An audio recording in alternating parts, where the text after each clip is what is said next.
outro nome igual não há, outro nome igual não há, só Jesus Cristo, homem Deus. Outro nome igual... Diz a palavra de Deus: em primeiro lugar, por meio de Jesus Cristo, dou graças ao meu Deus por todos vocês, porque a fé que vocês têm é proclamada no mundo inteiro. Pois Deus, a quem sirvo em meu espírito, no evangelho de seu Filho, é minha testemunha de como nunca deixo de fazer menção de vocês, em todas as minhas orações, pedindo que, em algum momento, pela vontade de Deus, surja uma oportunidade de visitá-los, porque desejo muito vê-los, a fim de repartir com vocês algum dom espiritual, para que vocês sejam fortalecidos, isto é, para que nos consolemos uns aos outros, por meio da fé mútua, a de vocês e a minha. Somente até aí. Que as palavras dos meus lábios e o meditar do meu coração sejam agradáveis na tua presença, Senhor meu, Redentor meu, rocha minha. Os irmãos podem se assentar. Em 2009, 2 jornalistas dos Estados Unidos foram condenadas porque entraram ilegalmente na Coreia do Norte. Elas foram condenadas a 12 anos de trabalhos forçados. E parece que não havia nada e nem ninguém que pudesse fazer algo a respeito. A Coreia do Norte, ela não mantém relações diplomáticas com nenhuma nação, sobretudo com os Estados Unidos, de onde essas jornalistas eram. É um regime totalitário, comunista, socialista. Não tem interesse na justiça real. E não é de admirar que essas 2 jovens estivessem profundamente desesperadas por estarem naquela situação. E foi, nas próprias palavras delas, o pesadelo de suas vidas. Mas então, certo dia, um soldado norte-coreano veio visitá-las na cela da prisão e disse que elas deveriam comparecer a uma reunião. E quando abriram a porta do local onde seria realizada a suposta reunião, elas viram o presidente dos Estados Unidos, Bill Clinton, naquela sala. Nesse momento, irmãos, elas perceberam que o seu pesadelo estava prestes a acabar. O presidente de sua nação veio até a Coreia do Norte para as resgatar. Elas seriam libertas. Finalmente um pouco de justiça seria feita. E elas descreveram em lágrimas como se sentiram aliviadas ao entrarem e verem Bill Clinton ali. E no momento, elas que estavam cheias de desespero, passaram agora a estarem cheias de alegria. Elas agora são livres para ir para casa, para suas famílias, para seus pais, para seus filhos. E quando voltaram para casa nos Estados Unidos, elas queriam que todas as pessoas soubessem o que aconteceu.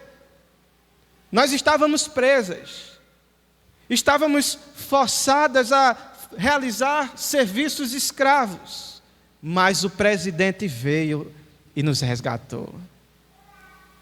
Que boa notícia! Elas não tinham vergonha nenhuma de contar isso. E você pode imaginar como elas passaram a amar o presidente e amar o seu país. E eu suponho que você saiba onde eu quero chegar com essa história. Visto que aquelas jornalistas ficaram tão felizes por terem sido libertas, deveríamos nos sentir especialmente assim, porque fomos libertos dos nossos pecados por Jesus Cristo. Jesus Cristo veio. Ele entrou nesse mundo terrível para nos resgatar e nos libertar dos nossos pecados e do nosso senhor severo, que era Satanás, que nos escravizava. Isso é o que Deus nos diz em sua palavra. Isso é o que Deus nos diz no Evangelho. E nós deveríamos querer compartilhar essas boas novas com todos também. E não devemos ter vergonha do Evangelho. E devemos dedicar toda a nossa vida ao serviço de Deus, ao serviço do Senhor Jesus Cristo e ao reino de Deus que nos resgatou. E agora, em nossa passagem, no versículo 8, até a primeira parte do versículo 16, o apóstolo Paulo abre o seu coração. E ele nos permite ver os motivos com os quais ele serve o Senhor Jesus. E essa passagem nos obriga a olhar para dentro e ver o que realmente o motivou. Eu sei que quando olhamos para o apóstolo Paulo, muitas vezes tendemos a traçar um perfil dele como alguém sisudo, carrancudo, teológico demais. Mas aqui nós percebemos que, além de tudo isso que Paulo era, muito sério, muito dedicado, que exigia, que era o certo pelo certo, que era tecnicamente perfeito no que diz respeito à teologia, mas nós vemos que, além disso, ele também tem um coração pastoral. Do seu coração exala o amor de Cristo, a doçura do Espírito Santo. E aqui ele abre o seu coração e nos dá as motivações que estavam dentro do seu ser para ser um servo de Jesus Cristo, para fazer o que fez, para pensar o que pensou e para escrever da maneira que escreveu. Eu não sei você, mas eu tenho muita curiosidade de conhecer o coração do apóstolo Paulo. Portanto, essa pregação hoje é para nós, porque sabemos que ele nunca tinha estado na igreja romana, ele nem a fundou. E a maioria das pessoas ali apenas tinham ouvido falar dele, não conheciam pessoalmente, embora no capítulo 16 ele diz que conhece alguns, mas são poucos de lá. E antes de iniciar uma apresentação magistral do Evangelho, no versículo 16, ele gastou um tempo, ele investiu um tempo aqui para abrir o seu coração, porque ele queria ter um relacionamento pessoal com os irmãos de Roma. E é impossível você manter um relacionamento pessoal se o seu coração estiver fechado. Portanto, Paulo abre o coração para dizer: olha, eu estou me abrindo para vocês, porque eu quero ter um relacionamento verdadeiro com vocês. E assim, quando olhamos para os versículos 8 e seguintes, nós vemos a qualidade da sua vida, o caráter do seu serviço a Cristo, os motivos que moveram o seu coração. E quando descobrimos isso, nós encontramos um padrão para nós mesmos, um padrão para o nosso serviço, um padrão para o nosso cristianismo, para o nosso relacionamento com Deus e uns com os outros. Todos os cristãos são chamados a estar empenhados no serviço a Cristo. O serviço a Cristo não foi reservado para uns poucos, não foi reservado para os grandes apóstolos do Novo Testamento, não foi reservado somente para os grandes discípulos que andaram com Jesus, não só para os homens que achamos que são os mais capacitados. O serviço de Cristo e o serviço a Cristo é um chamado para todos os cristãos. Nenhum de nós está isento disso.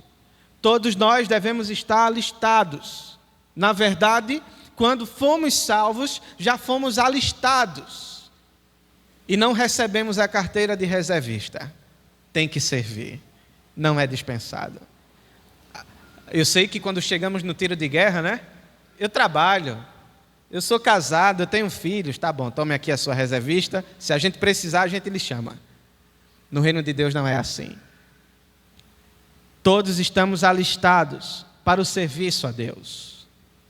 E o nosso serviço, ele é melhor prestado quando entendemos o apóstolo Paulo e por que ele serviu da maneira que serviu. Pois ele nos apresenta um exemplo que é quase que perfeito, perfeito somente o Senhor Jesus. Mas, se queremos um modelo de alguém que é pecador e que serviu a Cristo da melhor maneira possível, podemos olhar sim para o apóstolo Paulo. E ele quer que realmente os romanos entendam o seu coração. E ao lerem o resto da epístola, eles sintam não apenas a sua teologia, mas também sintam o apóstolo vivo que respira por trás dessas letras. Ele quer que os irmãos romanos e nós saibam que é um ser humano de carne e osso que está escrevendo. E que aquilo que ele vai escrever é totalmente possível de ser vivido e de ser desfrutado. E a chave para isso está nos versículos 8 a 16. E no versículo 9 tem uma frase que resume tudo. Ele diz: porque Deus é a minha testemunha, a quem eu sirvo com o meu espírito. Paulo diz: eu sirvo a Deus com o meu espírito. A palavra servir é a palavra grega latreu. Latreu significa um serviço religioso. E às vezes também é traduzido como adoração. Paulo está associando as duas coisas, a adoração e o serviço a Deus. Eu sei que é muito comum nós misturarmos as coisas, confundirmos louvor com adoração. Louvor é a música que você canta. Adoração é a vida que você vive o resto da semana. A adoração está totalmente ligada àquilo que fazemos para Deus e com Deus durante toda a nossa vida e durante toda a nossa caminhada. E Paulo diz: eu sirvo e adoro a Deus. E ele usa a mesma palavra e resume o seu pensamento, dizendo que a verdadeira adoração é o serviço. E o verdadeiro serviço é a verdadeira adoração. E então ele diz: eu sirvo a Deus com um culto de adoração e sirvo com o meu espírito ou em meu espírito. E ele quer dizer com isso que é algo que vem do fundo dele. É algo que vem do fundo de seu coração, de sua alma. É algo que está dentro dele, não é superficial, não é externo, não é litúrgico, não é formal. Ele sente a adoração, ele sente o serviço. E foi assim que ele serviu, de coração. Ao contrário de alguns judeus legalistas, ao contrário de alguns pagãos ritualistas, Paulo serviu de coração. Eu disse aos irmãos na semana passada que um dos objetivos do apóstolo Paulo com essa epístola, sobretudo nos versículos anteriores, era mostrar que o Deus deles, o Deus cristão, o verdadeiro Deus, é diferente dos deuses romanos que eles conheciam. E agora ele está dizendo: se Deus é diferente dos deuses do panteão romano, do panteão grego, a adoração e o serviço a ele também é diferente. Esses falsos deuses, vocês adoram com rituais. Esses falsos deuses, vocês adoram com legalismo. O imperador, vocês odeiam ele, mas obedecem, porque senão ele matam vocês. Mas o Deus do Evangelho, não. Ele é servido de coração. Ele não é servido por rituais e nem por mera formalidade, mas é algo que deve brotar de dentro. E essa foi a característica de Paulo durante todo o seu ministério. E ele é um modelo para todos nós. Nunca devemos prestar um serviço a Deus somente de forma externa, superficial, litúrgica, sem vir do coração. Nunca. Nunca devemos afrontar o Deus do Evangelho servindo a Ele superficialmente e não de todo o coração. E eu acredito que esta é a essência daquilo que nosso Senhor quis dizer. Quando Ele disse em João 4:23, a hora vem, e agora é, quando os verdadeiros adoradores adorarão o Pai em espírito e em verdade, porque o Pai procura os tais que o adorem em espírito e em verdade. Deus é um espírito, e aqueles que o adoram devem adorá-lo em espírito e em verdade.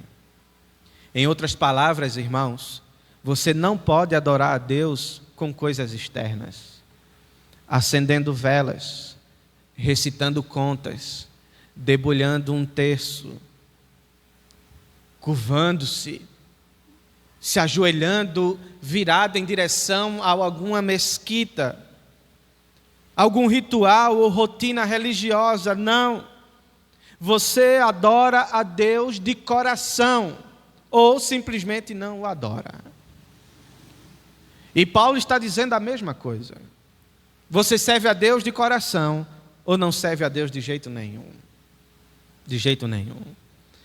E é como diz Efésios capítulo 6, é aquele serviço espiritual que nós vimos com os nossos olhos, como agradar a Deus e não como agradar aos homens, mas como servos de Cristo, fazendo a vontade de Deus de coração.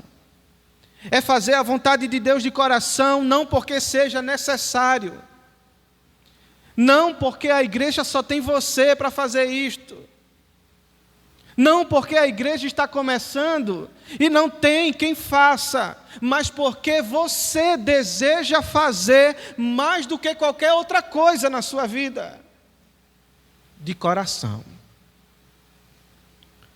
Paulo sabia que Jesus disse que é melhor dar do que receber.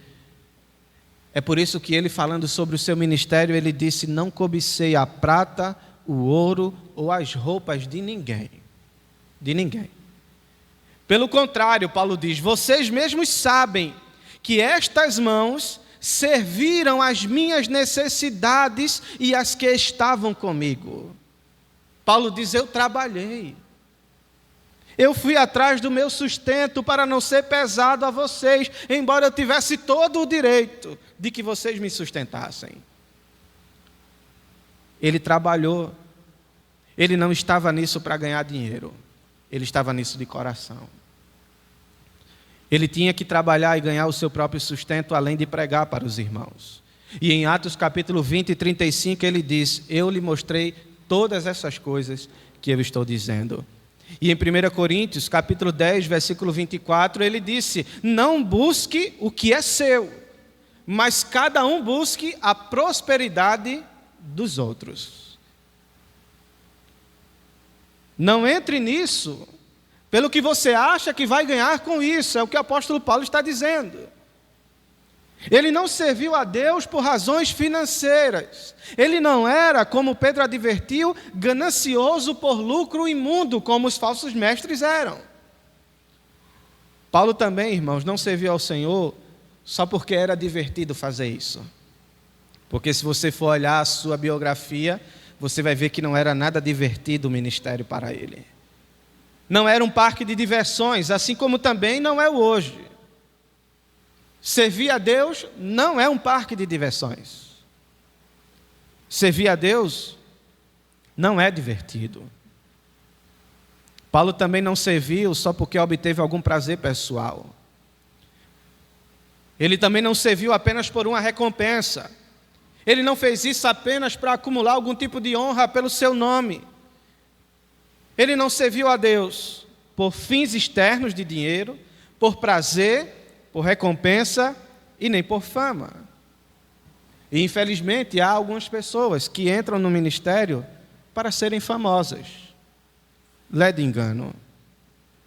E então, repetidas vezes, Paulo diz: eu não sirvo por dinheiro, por prazer, por recompensa, por fama ou por pressão. Não é porque não tem outra pessoa que faça que eu estou nessa, não. Não é por pressão. Nenhuma dessas coisas externas comovia o seu coração. O que ele nos diz é que ele serve a Deus de coração, porque ele tem um coração adorador. E verdadeira adoração é verdadeiro serviço. E verdadeiro serviço é verdadeira adoração. ele serve a Deus com o seu espírito, é o que ele diz. E é uma coisa triste quando o serviço das pessoas fica confuso com esses outros motivos. E talvez você já tenha ouvido a história do velho missionário que voltava para casa depois de muitos anos servindo na África. Ele estava no mesmo navio que o então presidente Teddy Roosevelt. E Roosevelt havia ido para a África para caçar, um momento de lazer, um momento de férias. E ele volta, e por coincidência, Roosevelt estava no mesmo navio que ele. E quando ele e sua esposa chegam em Nova York, que o navio atraca, eles descem, não tem ninguém para os receber. Não tem ninguém nem mesmo para os levar em casa de sua igreja local. Mas quando Roosevelt desce, há uma pompa, a banda, a festa, porque ele foi fazer uma caça.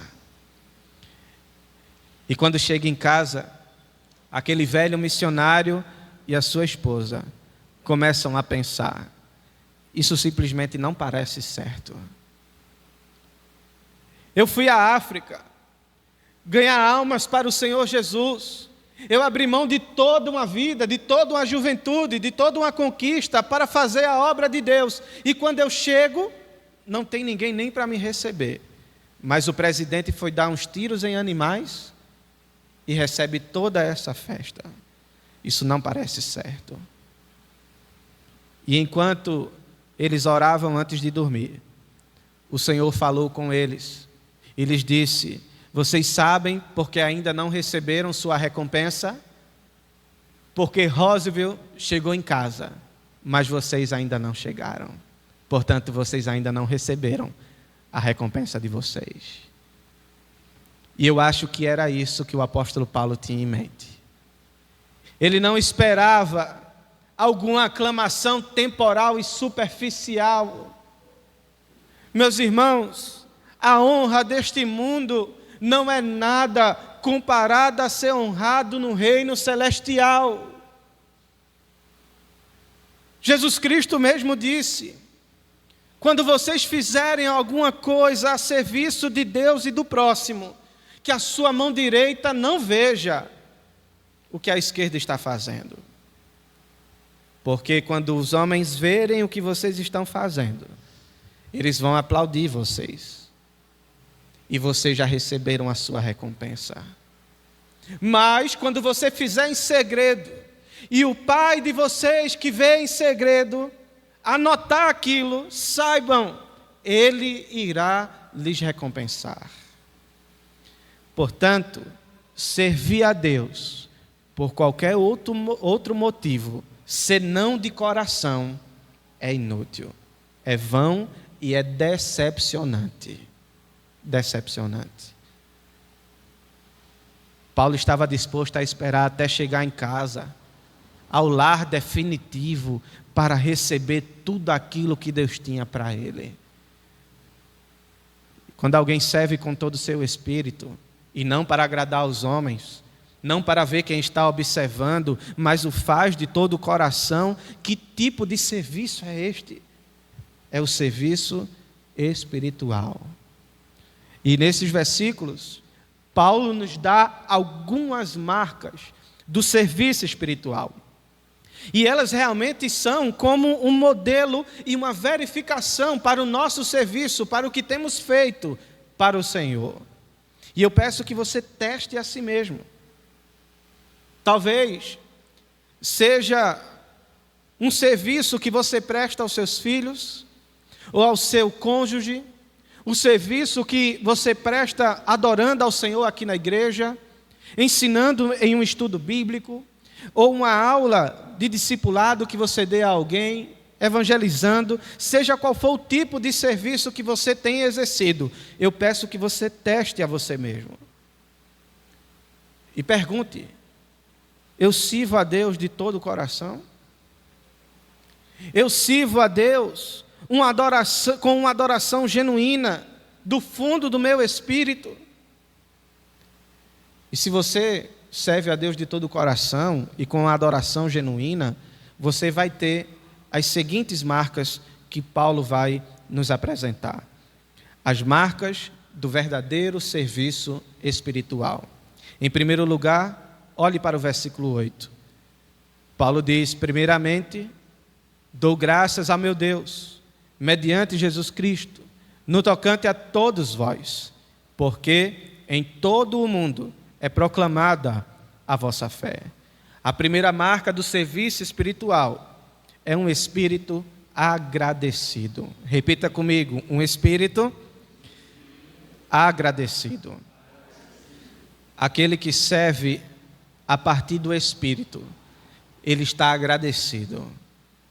Ele sempre encontra muitos motivos para agradecer a Deus.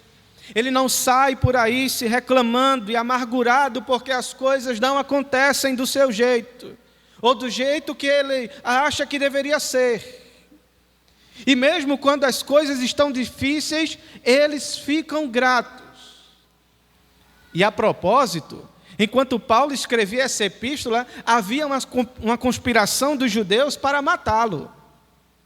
Mas em vez de ficar chateado, cheio de ansiedade por causa daquilo que iria vir sobre a sua vida, por causa dos seus próprios problemas, ele estava cheio de ação de graças diante de Deus.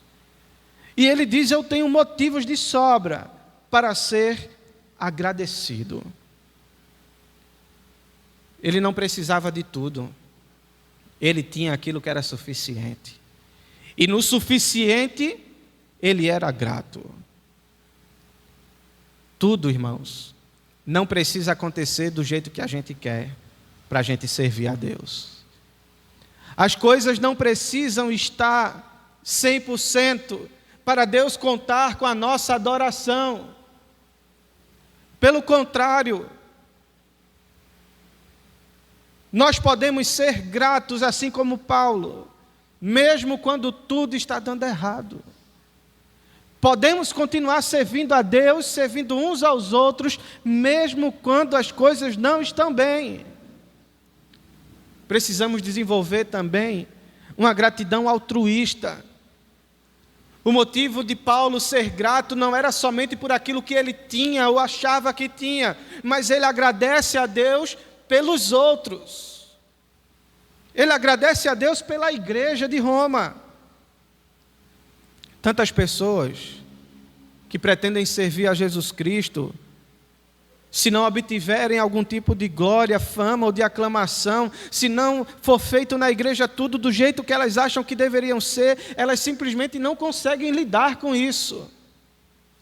Elas perdem a capacidade de encontrar algo pelo que agradecer e viram murmuradores. Meus irmãos, aqueles que são cheios do Espírito Santo têm no coração gratidão e têm em seus lábios ações de graça. Aqueles que são cheios do Espírito Santo têm no coração gratidão e nos lábios ações de graça. Amém, meus irmãos? Nós devemos ser gratos a Deus pelo dom da vida, pelo privilégio de termos uma família, pela bênção de termos amigos, ainda que poucos, mas leais e verdadeiros. Devemos ser gratos a Deus pela honra de fazermos parte da família de Deus, da igreja do Senhor. É impossível você olhar ao seu redor e não ver motivos para agradecer a Deus, não ver motivos para tributar louvor a Deus, para lhe render ações de graças. Porque dar graças a Deus é uma atitude que inclui tanto a face sorridente de Deus, como as suas providências carrancudas. O que é que eu quero dizer com isso? É que dar graças a Deus é um ato que acontece quando tudo vai bem e também quando tudo vai mal. Quando o dia está ensolarado, como também quando a noite chega, a neblina chega e a tempestade vem. É claro que não devemos dar graças a Deus pelo mal moral. Não devemos dar graças a Deus quando alguém comete um pecado moralmente terrível, quando uma esposa trai o seu marido, ou quando um homem bêbado bate na sua esposa. Não. Os pais não devem agradecer a Deus pelo fato de um filho ter caído nas drogas, ou nenhuma família dá graças a Deus por uma riqueza adquirida de forma ilícita. Porém, devemos dar graças a Deus pelos dias de sol e também pelos dias de tempestade. Devemos dar graças pela abundância e também pela escassez. Devemos dar graças pela saúde e também quando a doença bate na nossa porta. Devemos dar graças a Deus quando Deus nos eleva e nos honra. E também devemos dar graças a Deus quando Ele nos abate e nos humilha. Devemos cultivar esse santo hábito, irmãos, de agradecer a Deus. Mesmo quando nós não entendemos todos os detalhes daquilo que nos atinge. Devemos dar graças, porque Deus está no controle de todas as coisas. É isso que afirma a Escritura, que nós declaramos crer. Deus está no controle e todas as coisas cooperam para o nosso bem. Por isso, damos graças a Deus. Você pode dizer isso? Graças a Deus. Graças a Deus. Mesmo que sejamos golpeados pela dor, como foi o patriarca Jó, devemos nos unir a Ele e dizer: eu agradeço ao meu Deus, porque eu sei a quem eu sirvo e que nenhum dos seus planos pode ser frustrado. Louvado seja Deus. Em segundo lugar, a marca da adoração, do serviço espiritual, é um espírito preocupado. Observe o versículo 9. Paulo diz: porque Deus, a quem sirvo em meu espírito, no evangelho de seu Filho, é minha testemunha de como incessantemente faço menção de vós. Incessantemente e sempre. O apóstolo aqui, ele é redundante. Ele queria enfatizar que ora pela igreja o tempo todo. Ele é grato pelo que Deus fez, mas também ele está profundamente preocupado com aquilo que Deus ainda quer e pode fazer na igreja e na vida dos irmãos. É uma mistura de gratidão e de preocupação. E eu posso me identificar com Paulo como pastor, porque eu agradeço a Deus pelo que Ele fez nessa igreja.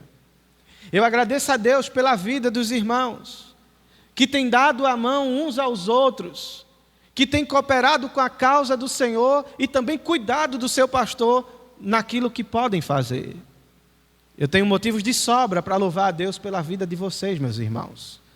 Vocês não são ricos, vocês não são abastardos, mas vocês são generosos. E isso é tudo. E isso é tudo.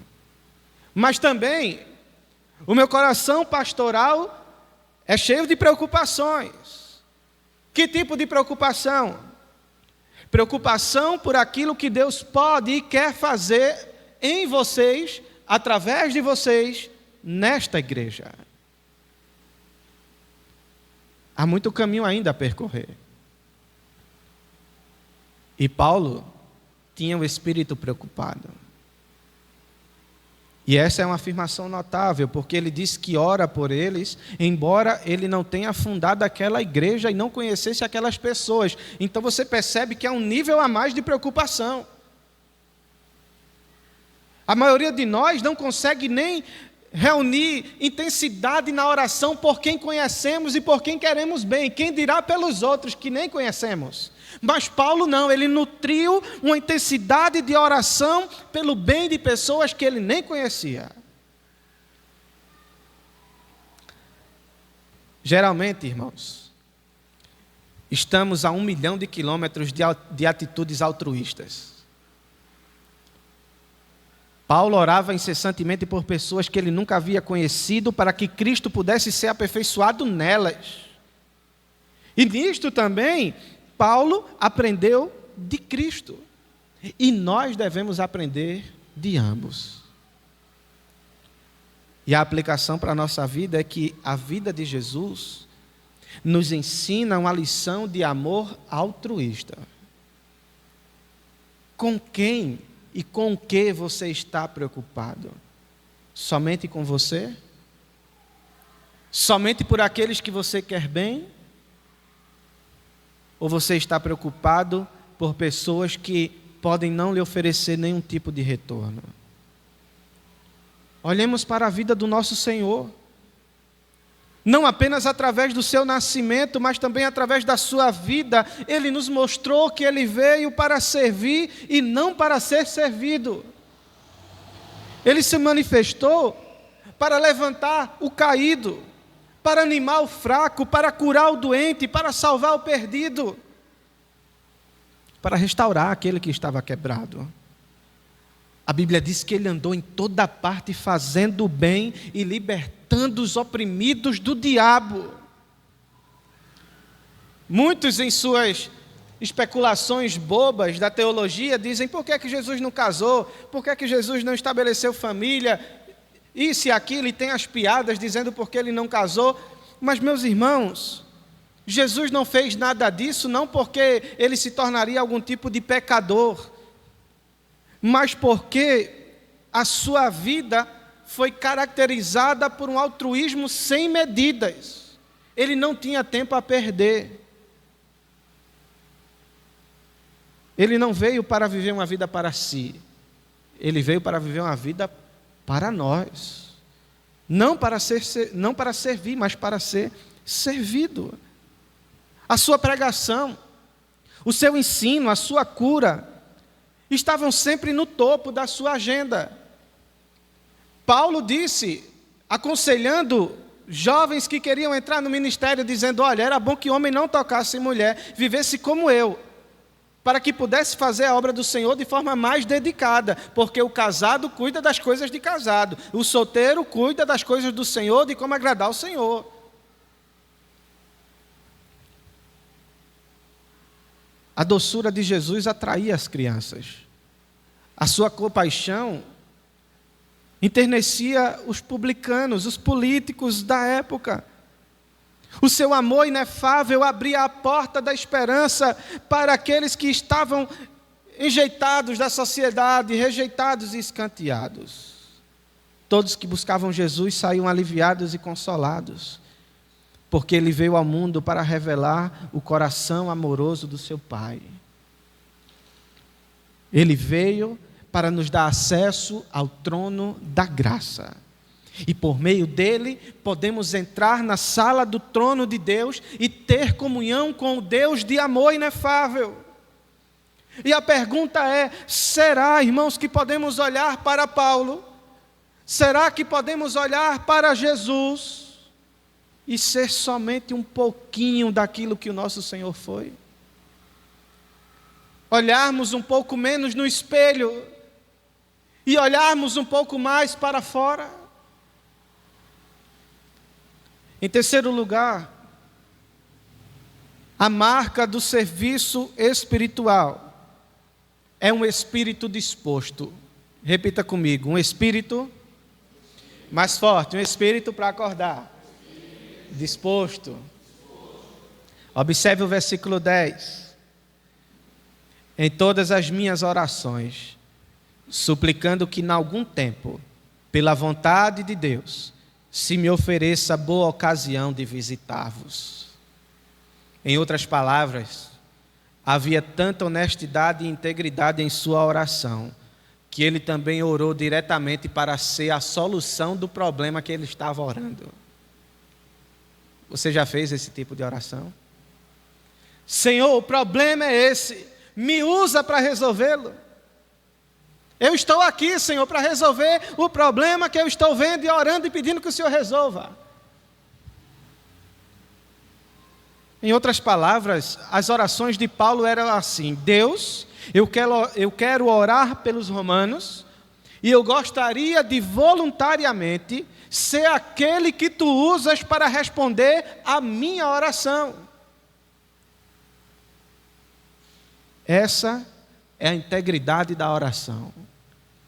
Quando você pode orar para que alguém venha a Jesus Cristo, para que alguém amadureça na fé, e também orar para que Deus faça de você uma ferramenta.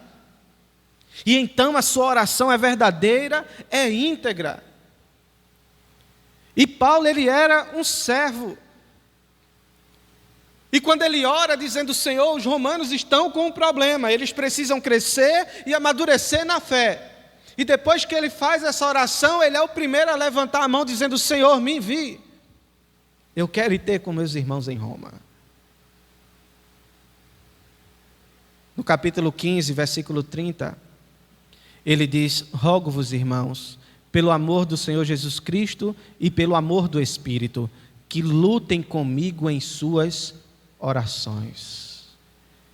Eu lembro-me do missionário William Carey, aquele grande missionário na Índia. Ele estava se despedindo dos seus amigos e estava em uma doca esperando o navio chegar em 1793. E os seus amigos estavam dizendo: você tem certeza de que quer continuar com isso? Você quer ir para a Índia? E ir para a Índia naquela época era, no mínimo, precário. E Carey teria dito o seguinte aos seus amigos: meus amigos, eu irei até para um buraco, se vocês segurarem a corda.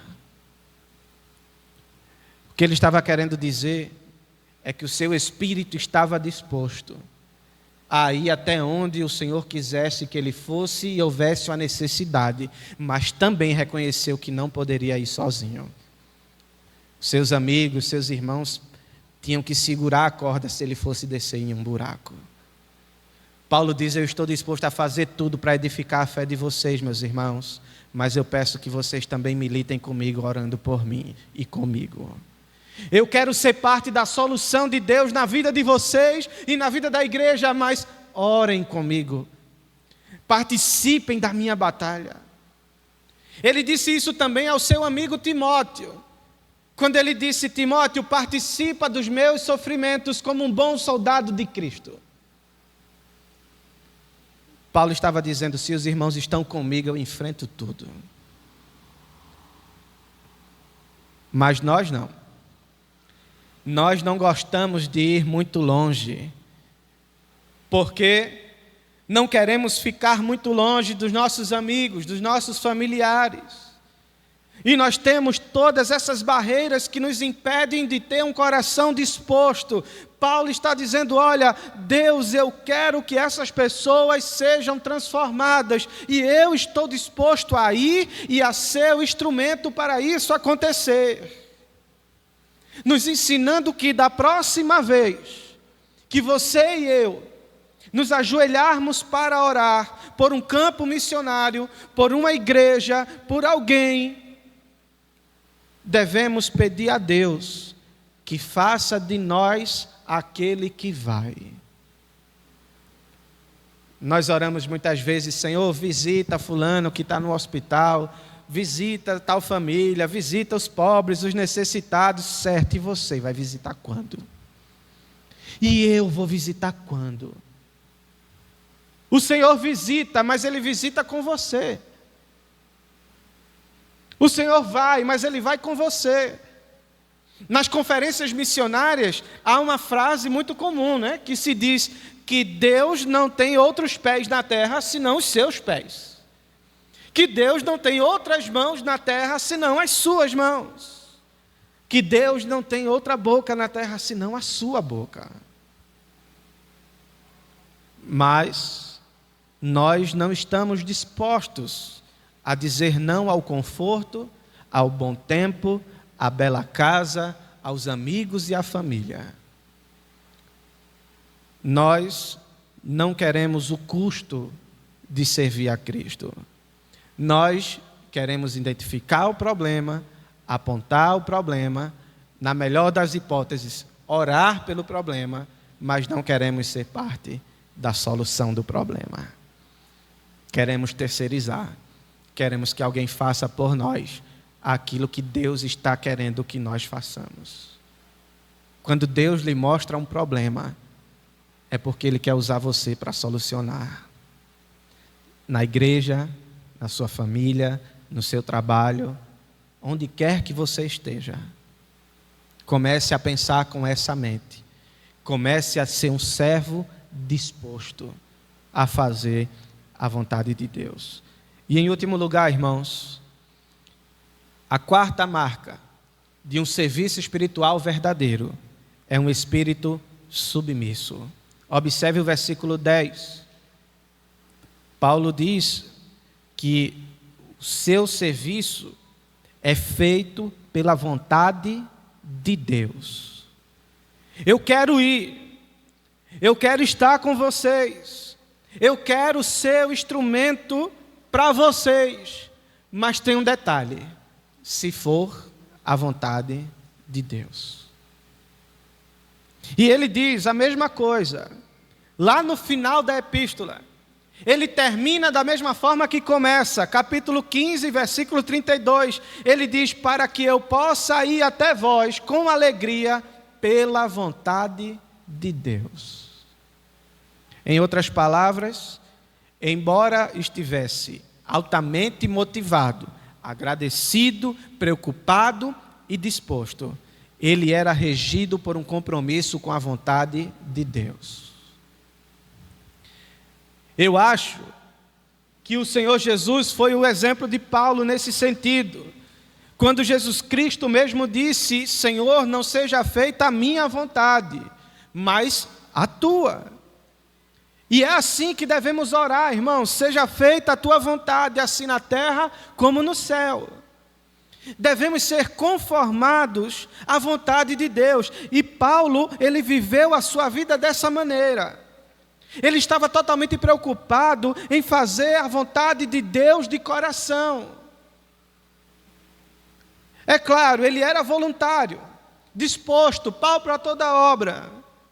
Mas apenas se isso fosse o que Deus quisesse. E quando olhamos para a vida de Paulo, tantas vezes, irmãos, preste atenção nisso, a vontade de Deus na vida de Paulo e na vida da maioria dos seus servos parece ser um problema. Quando você quer viver a vontade de Deus, saiba, muitos problemas surgirão. Muitos. E eu não sei se você lembra de Atos capítulo 21, onde diz que demorando-nos ali alguns dias, isso é Lucas que está falando. Lucas, o escritor do Evangelho, viajava com Paulo. Ele que escreveu Atos dos Apóstolos. E ele diz: olha, nós demoramos ali alguns dias. E desceu da Judéia um profeta chamado Ágabo.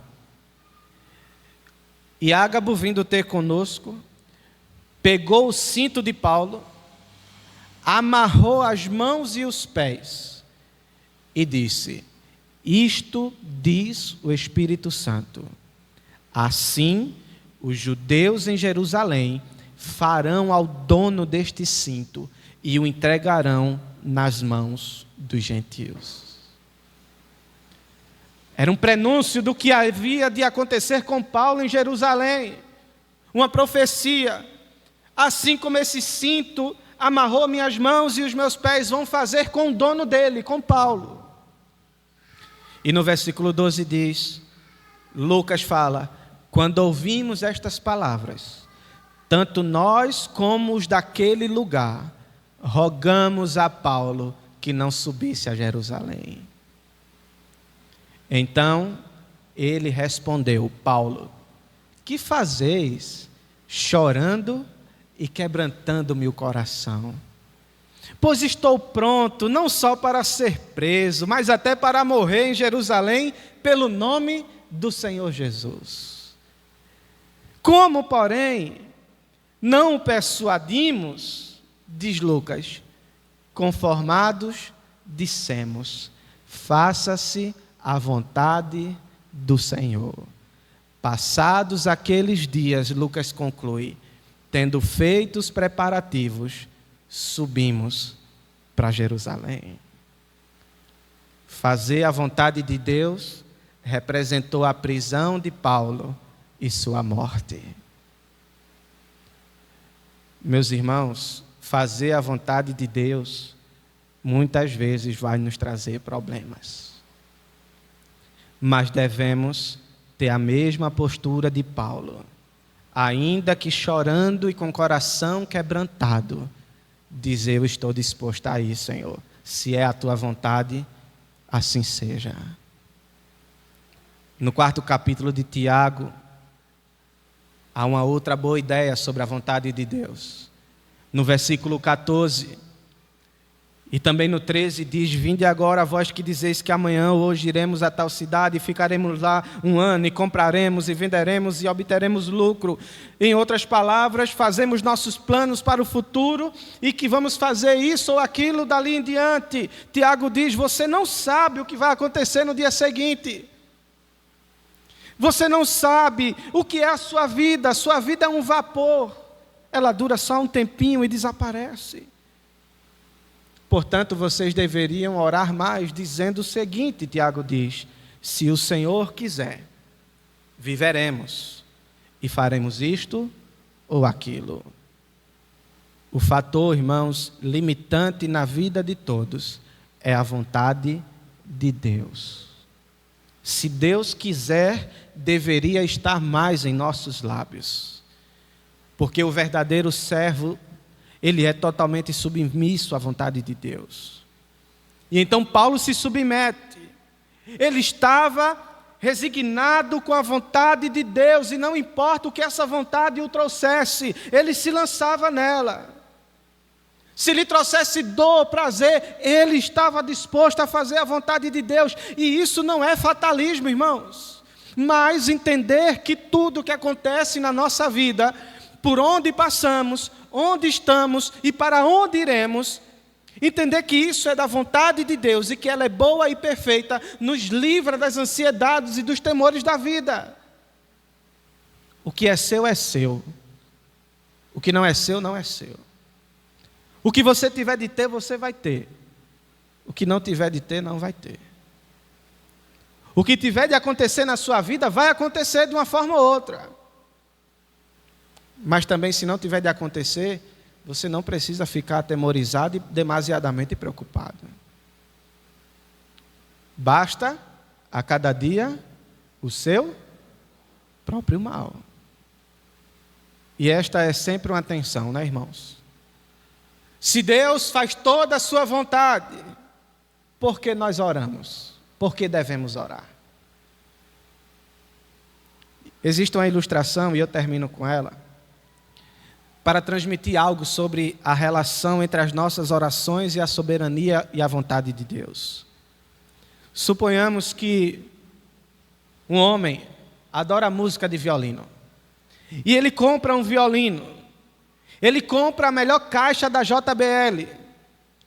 E ele vai lá no YouTube e ele coloca a orquestra sinfônica tocando a 7ª sintonia de Beethoven. E ele pega o seu violino e fica tentando tocar igual. E a orquestra vai tocando e ele arranhando o seu violino, ele começa a tocar. Ele desafina. Ele destoa daquilo que a orquestra está fazendo. E a música que está tocando na JBL, podemos chamar de decreto de Deus.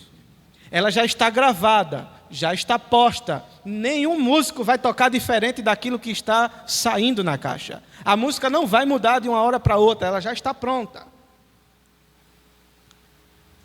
Ela não vai mudar. O homem na sala tocando o violino, tentando acompanhar, com muita dificuldade, ele é como se fosse nós, e nossas orações, e a nossa vida. Ele perde o ritmo, ele perde o seu lugar, ele encontra de novo, ele quebra uma corda, ele para consertar, mas a música continua tocando perfeitamente, e ele tentando de alguma forma acompanhar aquilo.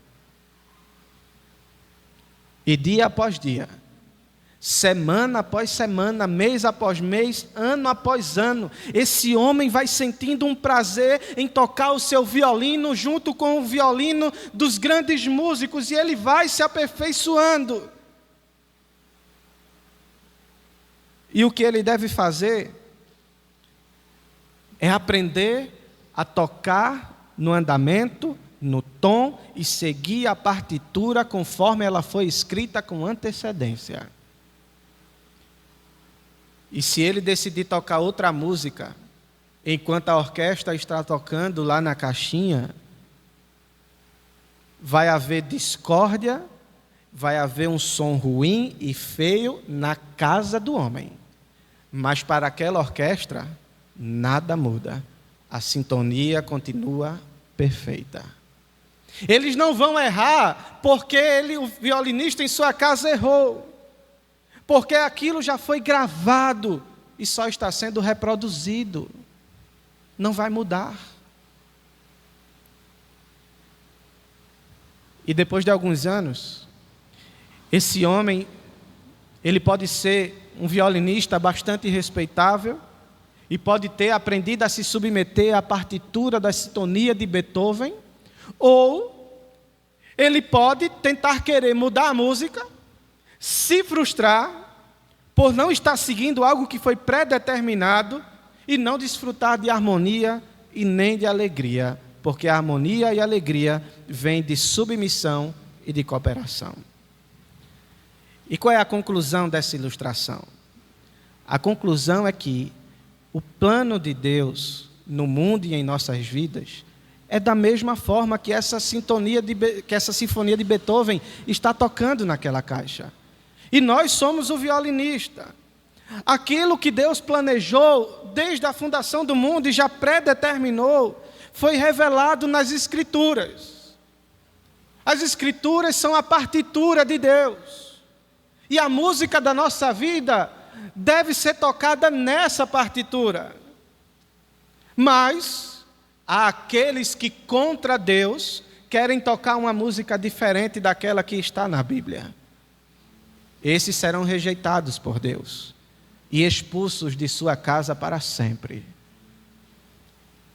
Tente você, em uma apresentação de orquestra, comprar um violino, subir no palco e tentar tocar uma música diferente. Você vai ser expulso daquele lugar. Assim como na academia de música.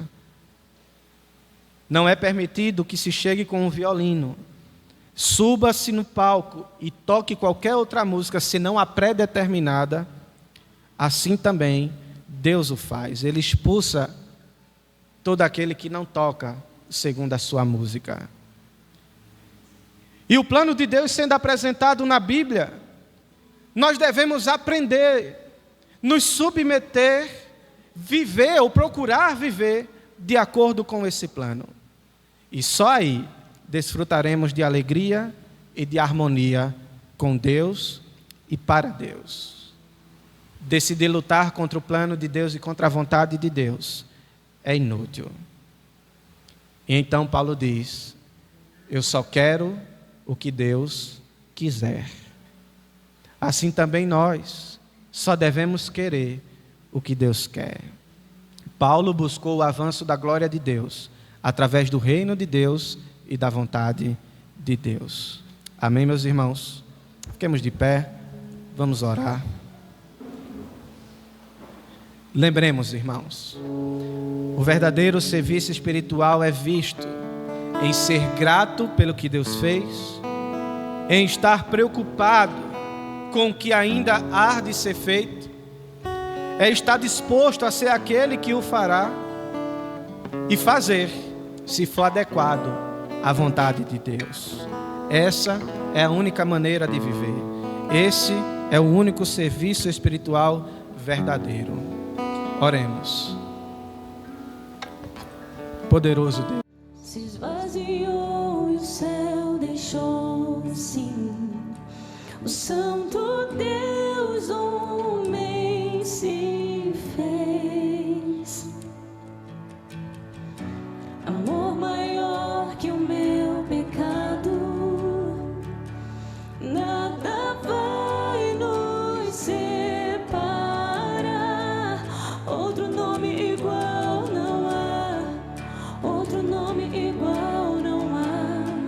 Só Jesus Cristo, homem, Deus. Outro nome igual não há. Filho de Deus e Rei. Outro nome igual não há. Só Jesus Cristo. Outro nome igual não há. Só Jesus Cristo.